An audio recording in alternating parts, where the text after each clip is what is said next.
Um, I just drew a blank.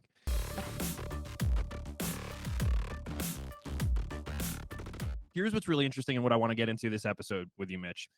I had this epiphany last night, and it's that everyone loves video games. Not everyone, a lot of people. We talked about that last week. Love video games because it gives you a chance to be successful at something, winning a race, beating a bad guy, building a roller coaster, whatever it is you like and is relevant to you. You can do in a video game. What video game companies have done so well is they've taken that dopamine rush and they've figured out how to monetize it by creating these little transaction moments. And so they can give you your loot box in FIFA. They can give me some cool skins in Valorant. If you're one of the millions and millions of Fortnite players, they can give you an Ant-Man skin because the kids love to play that. And so they've turned that into a multi-billion-dollar industry.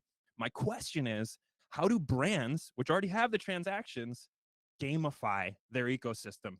I think the answer really comes down to immersion. Games allow us to create this version of ourselves in a metaphysical world. I can be Mitch offline all day. I can go to work, I can do my 9 to 5, but the escapism that becomes gaming is that I can also become this version of myself inside of a game. I'm playing Harry Potter right now, this Hogwarts Legacy game, and honestly, it's so good. Game of the Year potential. But I will say, one of the best things about it is not any in-game transaction. It's the fact that I have the ability to almost immerse myself. I am a version of myself in this digital world. And I think that's the essence in which brands need to capitalize on. They need to look at this and not say, how do I fit into the IP of Roblox or Fortnite or whatever's given to me? It's how do I take my brand and make that an immersible tool for them to use in their everyday life? Dude, it's and the brands that are starting to do this well are doing that, right? Like even when they participate in games, what's really cool, dude, is that like I think brands are taking notice to what you're talking about. This like lifestyle, this immersive nature of customers. And it's not just like, hey, how do we just like force our product down? It's how do we become part of this ecosystem that people really like, whether it's, in FIFA and playing this game, whether it's building, flying in Hogwarts. Because frankly, dude, if Hogwarts tried to upsell me on like a really cool Wanderer cloak, I'd probably pay $40 for it.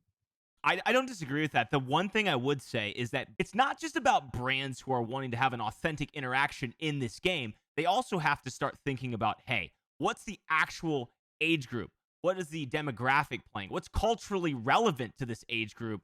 And that's where they're going to see the most yields. Because the worst thing that can happen to esports is these brands come into Roblox, they don't see the return, and then they exit. What I do want to say is I think the other interesting piece of this is what you said about like trying to predict that audience and how you can be relevant to a demographic that's going to be useful to your brand. I think do you have a like good sense for how brands are just attacking like their own virtual environment, like the metaverse, for example?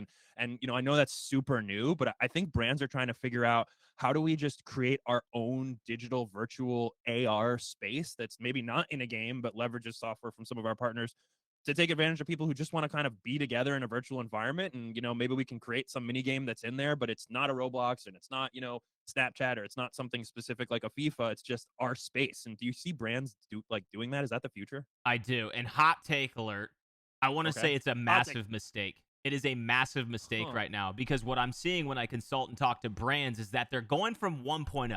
They've never dabbled in gaming in their life, and they're seeing this trend of Web3 happen. But the problem is they don't understand that gamers are despising Web3 right now. It's uncomfortable. There's a huge barrier to entry. It requires money, conversion of money. There's taxes. There's MetaMask. There's a million different barriers to entry. And there's even been scams with like FaZe Clan where they did that coin or whatever. So there's a lot of things going NFTs against Web3. Fortnite, some of these games like Roblox are trying to give you a bridge between e-commerce and Web3.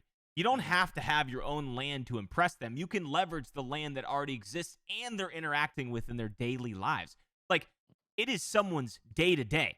I am off school. I am doing my homework. I'm eating dinner, and then I'm on Fortnite. They're not going to go, I'm going to go to Web3 suddenly, like as if their values have changed. I ask brands all the time, have you been on Sandbox? Have you been in Decentraland? They're awful. They're not fun to participate in, and I'm an NFT holder. I'm a gamer. I'm a Twitch. They're miserable. They're offering nothing unless you put multi-gajillion dollars in like gaming developers to build these up. And even then, I would not want to go to my chief financial officer and be like, I can't guarantee you revenue from this. So to me, there's a huge risk in doing that. In 5 years, I think the market will change. But right now, we're just not ready for it. Look, the takeaway for me from this is one, brands are trying to get into this space Yes. because they've seen how well gaming can be monetized. And so I think they, one, not only recognize that audience, but are trying to figure out, okay, how can we get involved either through a game or through a metaverse? And so I think you've talked a little bit about, the trials and tribulations of that, getting the demographic right, making sure you execute, making sure it feels authentic. And then two, just the future of like social selling and social advertising and whether or not that's going to come here and how it's going to look. Mm-hmm. And again, that like relevant, authentic experience for consumers. I mean, look, dude, the only thing left I really have to ask you is, have you ever tried to make nachos with Doritos? Yes, of course. Actually, I use the what a question. Yes, I actually use the Pocky chips or whatever. They have The hot ones? not super hot. They have good, no hashtag not sponsored again, but they have like mild all the way up But maybe. to Hashtag but super maybe. hot. Yeah, my Pockies if you're looking. They do follow You me know, on Twitter, but fair enough. All right, guys. That was episode 2 of Everything Not Saved. We hope you enjoyed it. If you want to come on the show and talk with us, give us a ping. If you liked what you saw, like, comment, subscribe on the YouTube if you're watching. We'll be back next week with something else, something better, something more. Who knows? See you then. bye.